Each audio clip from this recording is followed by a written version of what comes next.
베드로전서 2장 18절로 25절 말씀 통하여서 사환들에게, 이 말은 사환들이 그 당시에 한 20만 명 정도 사환들이 있었는데 거의 인구수의 3분의 1에 해당되는 그 많은 숫자예요. 오늘날로 그 사환들의 역할은 뭘까 이렇게 바꾸어 보면은 사회생활을 하는 우리들의 자세와 비슷합니다.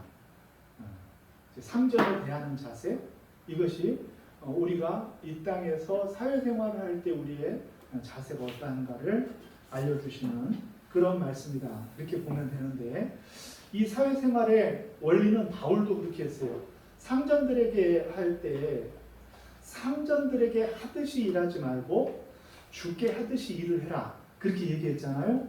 베드로의 말씀, 베드로가 주시는 오늘 하나님의 말씀도 동일합니다. 원리가 동일해요. 사환들아, 우리 18절 말씀을 같이 한번 읽습니다. 시작. 사환들아, 만사에 두려워함으로 주인들에게 순종하되 선하고 관용하는 자들에게만 아니라 또한 까다로운 자들에게도 그리하라. 아멘. 네, 순종해야 됩니다. 이제 회사의 법이나 또 사회의 룰, 그리고 모든 일을 함에 있어서 상식적이어야만 합니다. 그리스도인들의 가장 큰 약점이 내가 하나님을 믿는다 그래서 당신의 생각이 절대적인 생각이라고 잘못 착각할 때가 많아요. 특히 목사들이 그래요. 네, 목사들은 하나님 말씀을 다루기 때문에 여차하면은 이렇게 무슨 여러 명이 얘기하다가 목사가 얘기하면은 조용해져 버려요. 그게 무슨 다 정답이 돼버리고 그걸로 토의가 안 돼버리고 이러는데, 상식적이지 못한 독선과 그런 것들은요 아주 곤란해요. 그래서 지난번에 얘기했던 어느 부서를 찾아가 가지고 당신들은 거리를 지키느냐 해가면서 교회를만 비판하지 말아라, 그렇게 말하는 것은 그 논리는 이해가 되나 그 방법은 잘못되었다라고 분명히 말씀드리는 거예요. 상식적이고, 그리고 우리가 이 사회에 속하고 회사에 속하고 직장에 속했으면은 그 직장의 룰 속에서 나의 노하우를 최대한 끌어올리고 내가 능력을 발휘하면서 최선을 다하여 상식적인 선에서 일을 잘 감당하는 사람이 우선 되어져야 되는 거예요. 그거를 놓쳐버리면, 상식이 무너져버리면은 그거는 곤란합니다. 문제가 되어지는 거예요. 특별히 우리들이 선한 상전들에게는요 잘할 수 있어요. 예. 오늘 말씀에도 선하고 관용하는 그런 사람들에게는 우리가 잘할 수 있습니다. 그런데 우리의 신앙의 승부는 나에게 잘하는 사람들에게 잘하는 것으로 나는 게 아니에요. 늘 나한테 잘하는 사람만 있는 게 아니잖아요. 그러면 어떤 사람들이 있냐고 하면은 까다로운 자들이 있단 말이에요. 이게 까다롭다고 표현을 했지만 내 마음에 맞지 않는 거예요. 예? 어떤 경우에는 내가 원치 않아도 일을 감당해야 될 때가 있고, 내가 모시기 싫은 상사를 만날 때도 있으며, 나와 생각이 같지 아니하는 동료와 일할 때가 있거든요. 그때 우리의 신앙의 승부가 난다는 거예요. 다른 사람들도 그거는 잘해요. 선하고 관용하는 사람들에게 이 사람에게 내가 열심히 해서 회사에 이득을 끼쳐야 되겠다, 이거는 누구나 할 수 있는 일이에요. 신앙의 승부는 거기서 나는 게 아니라 우리에게 까다로운 사람들에게도 순복하며 그들에게도 인정받을 수 있는 믿음과 우리들의 삶이 되어질 때 비로소 하나님께서 우리를 인정하여 주신다는 것입니다. 그런데 상전을 만족시키기 위함이 아니라는 거예요. 그것이 중요하죠. 19절 같이 한번 읽습니다. 시작. 부당하게 고난을 받아도 하나님을 생각함으로 슬픔을 참으면 이는 아름다우나. 아멘. 이 부당하게라는 말이 예전 성경에는 애매하게 이렇게 돼 있어요. 애매하게. 우리를 애매하게 괴롭게 하고 부당하게 힘들게 하는 일들. 이렇게 애매하고 부당하다 이런 말들은 다 이렇게 차치하고 실제적으로 하는 말은 우리를 손해보게 하고 우리를 힘들게 하는 일이에요. 그럴 때가 있잖아요.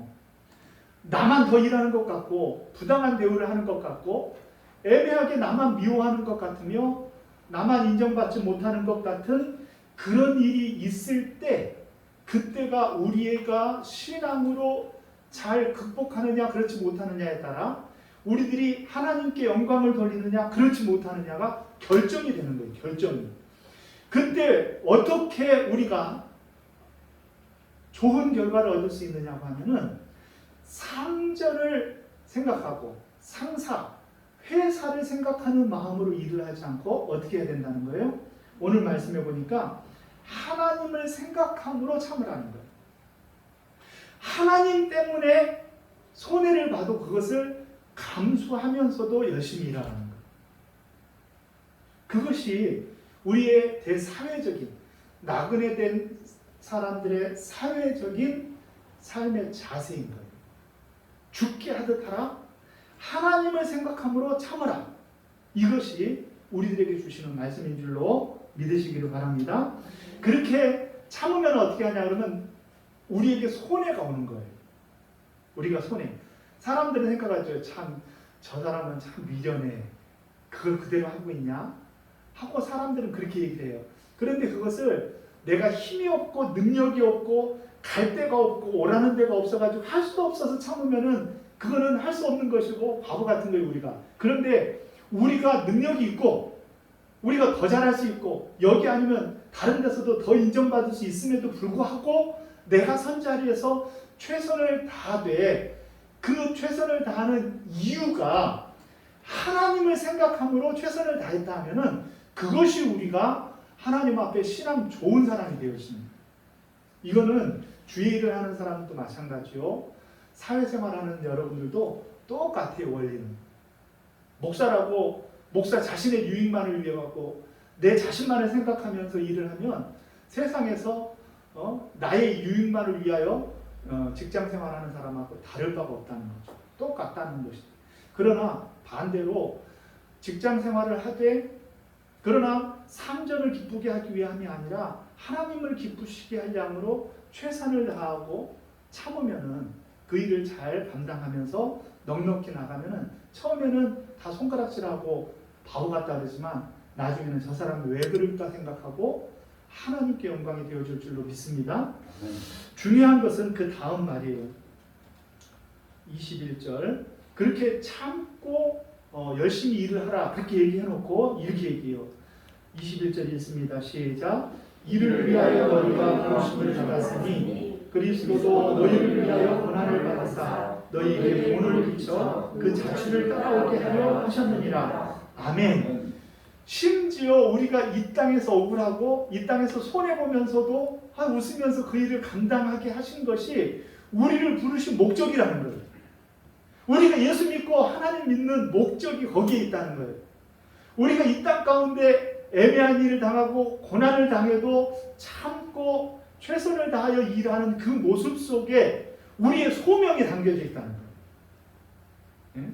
그러니 우리가 이 땅 가운데 어떤 자세로 일해야 될지를 공부해야 될지를 살아야 될지를 우리들이 바로 알게 되어지는 것이죠.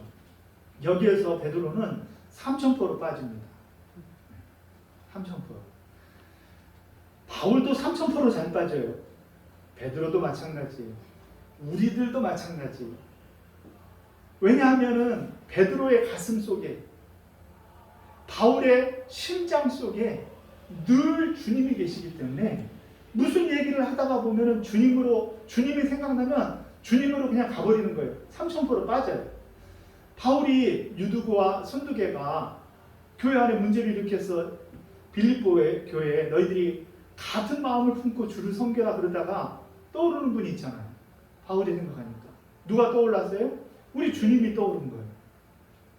자기 자신을 높이려고 하지 않으시고 자기 자신을 낮추려고 하늘 보좌를 버리시고 육신의 몸을 입으심으로 낮아지시고 낮아지신 것도 억울한데 고난받고 죽기까지 복종하신 주님, 그 주님이 당신을 낮추셨을 때 하나님이 어떻게 하셨어요? 그 주님을 우리 주님을 높이셨잖아요. 그래서 부활시키시고 다시 하늘로 오르게 하신 그 능력은 누가 주신 거예요? 하나님께 주신 거예요. 그러니까 그 분란 있는 교회에 서로 잘해보려고 분란이 있는 그 교회에 얘기하는 거예요. 너희들이 스스로를 낮추고 낮추면은 누가 높여주신다는 거예요? 하나님이 높여주신다는 거예요. 이 원리를 우리가 바로 알아야 돼요. 우리는 낮추는 것도 내가 낮추긴 하는데 마지못해서, 그런데 낮추고 나서 높아지는 것도 누가 하려고 하냐면은 내가 하려고 해요. 내가 높아지려고 한다. 내가 이만큼 일했는데, 내가 이렇게 섬겼는데, 그러면서 내 자신이 나를 높이려고 하니까 주님이 높여주실 수가 없는 거예요.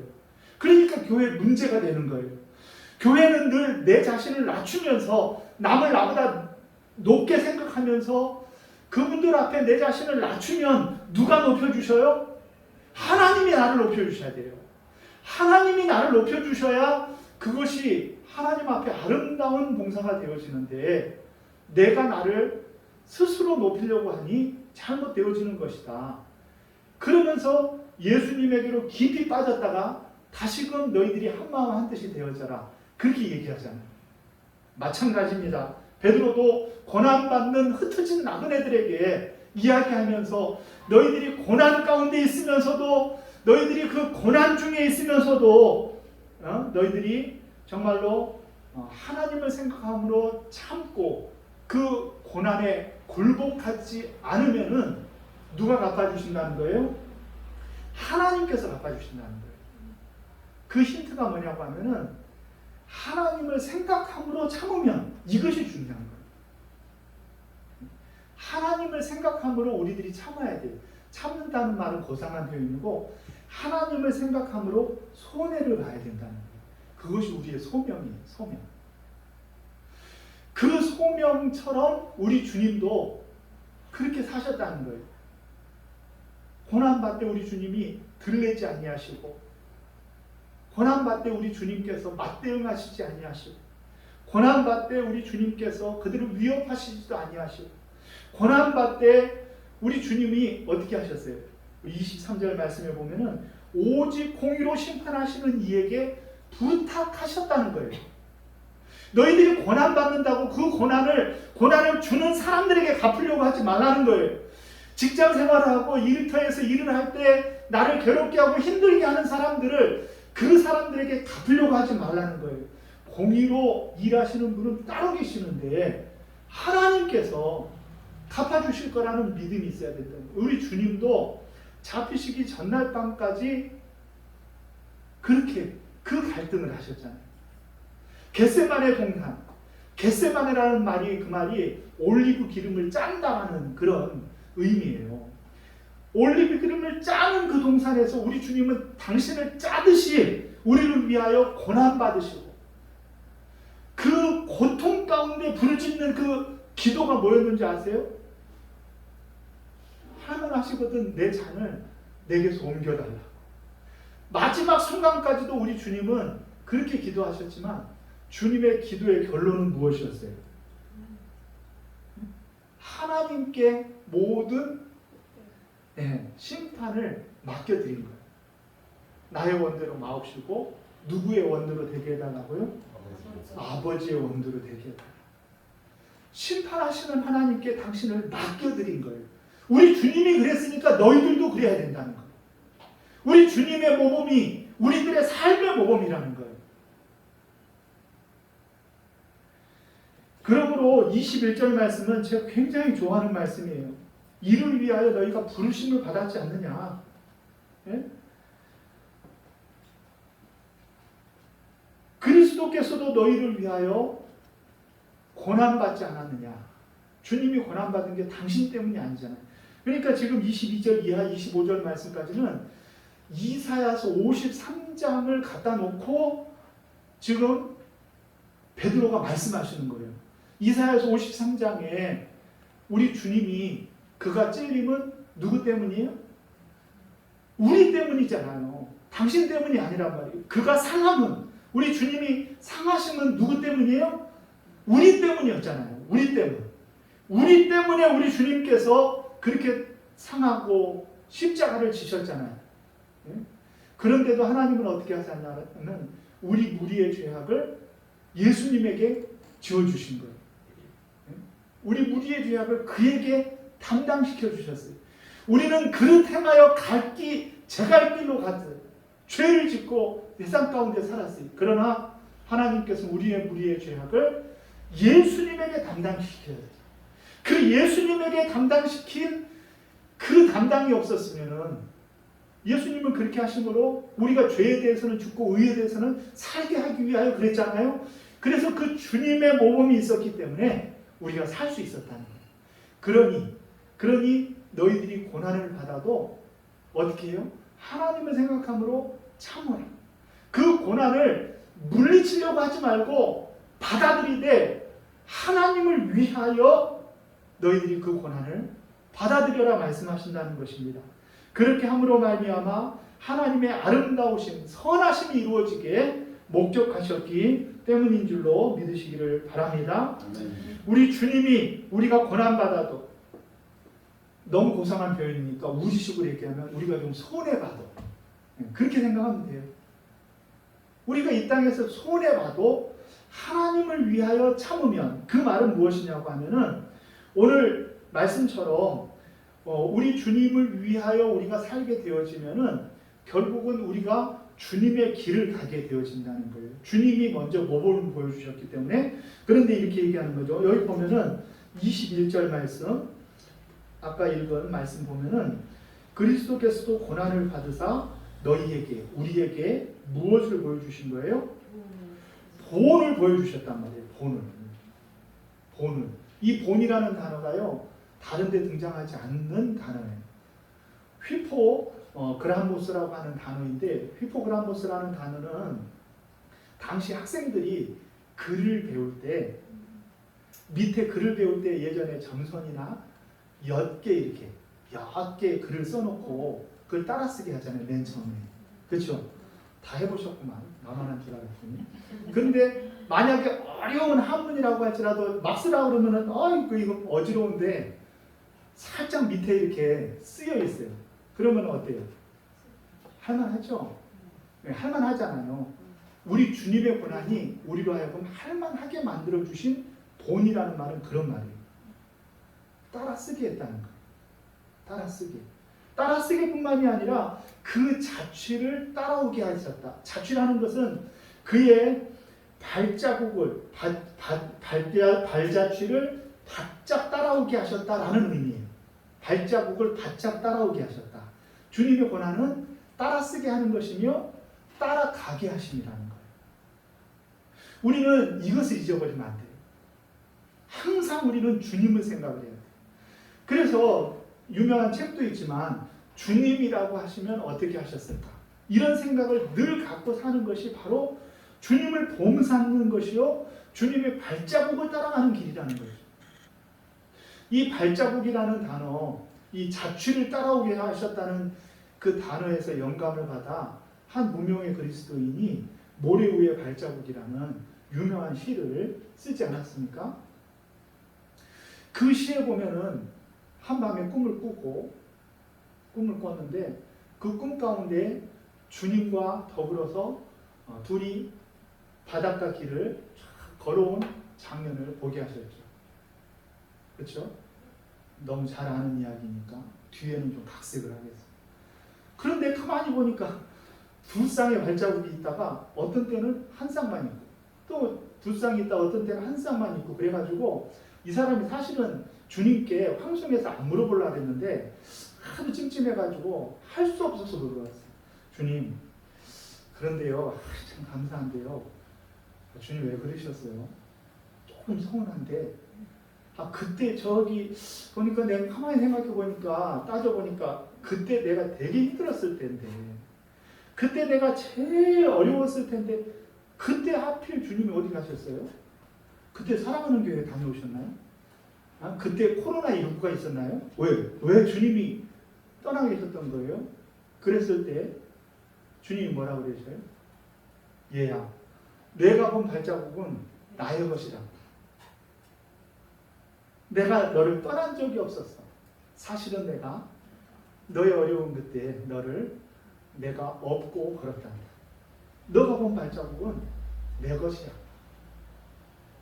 그렇게 말씀하시는 거죠. 우리는 따라 쓰는 것도 힘들어요. 따라 걷는 것도 힘들어요. 그래, 따라 걷고 따라 쓰는 쓰는 것 정도인데 그것도 힘들어서 쓰러지고 넘어지면은 에라 주님이 우리를 들쳐 업고서라도 걸어가는 것이 우리의 신앙의 길이라고. 그러니까 주님과 우리와의 관계는 요즘 말로는 하면은 주님과 우리는 깐부예요, 깐부. 주여, 일부 예배 때도 내가 실망했는데 문화생활을 가끔씩 어쩌다가 드라마도 보고 문화생활 하시기를 주의 이름으로 축원합니다. 깐부가 뭐예요? 깐부는 무슨 유명한 드라마 속에 나오는 이야기인데 옛날에 그 어린 시절에 이렇게 서로 편을 먹는다 그러잖아요. 네 것 내 거 없이 우리는 같이 한 팀이다 할 때 네 것 내 것 없는 관계가 깐부래요. 드라마들도 가끔 보시면 유익할 줄로 믿습니다. 세계적으로 다 보는데 우리만 안 보면 안 돼요. 그러니까 어쩔 때는 한 번씩 봐야 돼요. 그래가지고 주님과 우리가 깐부를 하는 관계랍니다. 내가 손해보면 주님이 손해보는, 내가 잃으면 주님이 잃는 거예요. 내가 유익되면 주님이 유익되는 거예요. 깐부의 관계이기 때문에, 그렇기 때문에 우리는 어떻게 해야 되냐고 하면은 내 자신을 낮추어서 주님이 높아지면은 그 주님이 높아지신 것이 결국은 우리의 승리. 아멘? 아멘. 우리 주님이 영광 받으시면은 내가 손해를 몸으로 참은, 그랬잖아요. 우리가 이 세상에 살면서 주님 생각하고 하나님 생각해서 손해를 받네요. 억울하죠. 손해를 받네요. 그러나 그 손해본 것으로 인하여서 하나님이 영광 받으셨으면은 결국은 누가 영광 받은 거예요? 내가 영광 받은 거예요. 내가. 주님과 우리와의 관계가 그렇기 때문에 그렇단 말이에요. 우리는 주님을 뒤쫓는 사람들이, 그 자취를 쫓는 사람들이, 주님을 본받는 사람들이 주님이 가신 길을 우리도 따라가면 돼요. 이해가 안 될 때가 있죠. 획을 왜 이렇게 그으라 그러냐. 그러나 우리는 따라 그으면 되는 거예요. 에이, 이거를 이렇게 긋지 말고 이 밑으로 그으면 좋겠어 하고 내 고집 피우면은, 그러면은 주님 모이기가 어려워요.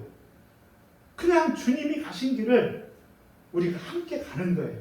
그냥 뒤쫓아 가는 거예요. 따라 쓰는 거예요. 따라 쓰다가 조금 익숙해지면 따라 걷는 거예요.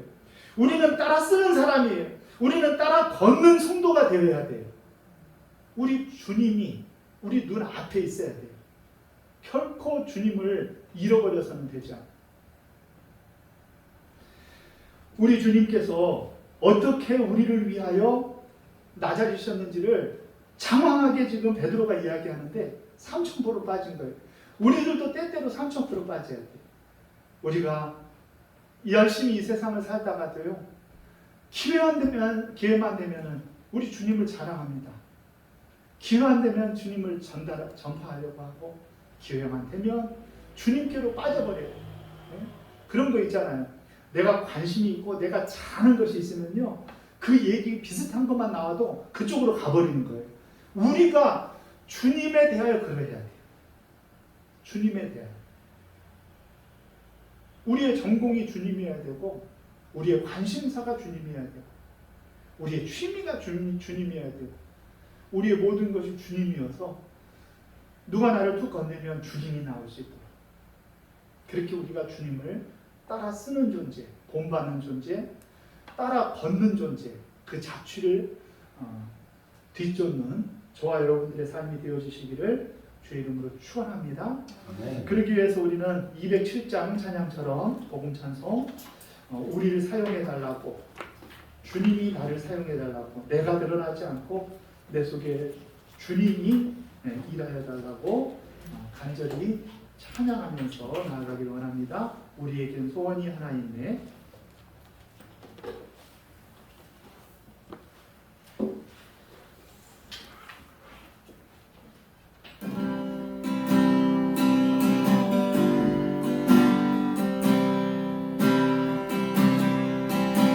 우리에겐 소원이 하나 있네. 주님 다시 오신 그날까지 우리 가슴에 새긴 주의 십자가 사랑,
그날까지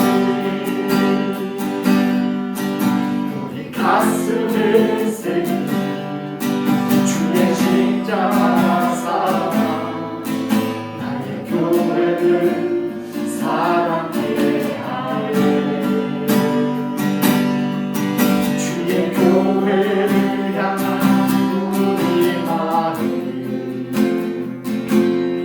희생과 포기와 가난과 고난 아무 요즘보다 우릴 막을 수 없네 우리 교회는 이 땅에 아멘 교회를 교회되게 예배 예배되게 우리 사용하소서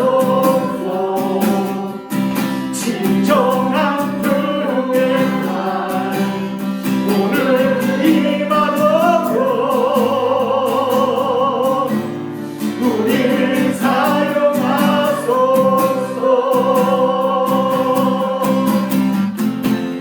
성령 안에 예배하리라 자유의 마음으로 사랑으로 사역하리라 교회는 생명이니 교회를 교회되게 예배 예배되게 우리 사용하소서 진정한 부흥의 날 오늘 임하도록 우리 사용하소서 우리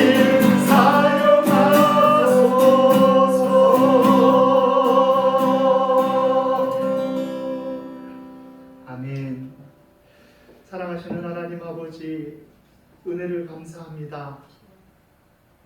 주님, 우리를 위하여 본이 되어 주시고 그 고난의 길을 앞서 가셨기에 저희들도 이 땅 가운데 사는 동안에 하나님을 생각함으로 아버지 하나님 최선을 다하여 주님을 보여내는 삶을 살기를 원합니다. 주님 영광 받으시되 정말로 아버지 하나님 우리들의 삶 속에 예수의 향기가 나게 하시고 예수의 아버지 하나님 정신이 나타나게 하시며 예수님과 우리가 운명 공동체가 되어 한편이 되어 아버지 하나님 이 땅 가운데 하나님의 나라를 이룰 수 있는 우리 사랑하는 교회 성도님들 되게 주께서 역사하여 주시옵소서. 아버지 하나님 귀한 일꾼들을 세우려고 합니다. 주님께서 이 일 위에 역사하여 주시어서 주님 닮은 귀한 종들 세워주시어 아버지 하나님 영광 받아주시고 아버지 하나님 몸된 교회가 이제 하나님이 기뻐하는 아름다운 모습으로 아름답게 세워져 나가는 계기가 되어질 수 있도록 주께서 역사하여 주시옵소서. 이제는 우리 주 예수 그리스도의 은혜와 하나님 아버지의 사랑하심과 성령님의 감화 감동 위로 교통 역사하심이 주 앞에 나와 엎드려 예배하며 영광 돌리고 일어서는 사랑하는 성도님들 머리머리 위에 그들의 가정과 자녀들 위해 하시는 사업과 일터 위에 그리고 우리 사랑하는 교회와 이 나라의 민족 세계 열방 위에 이제로부터 영원토록 함께 있을지어다. 아멘.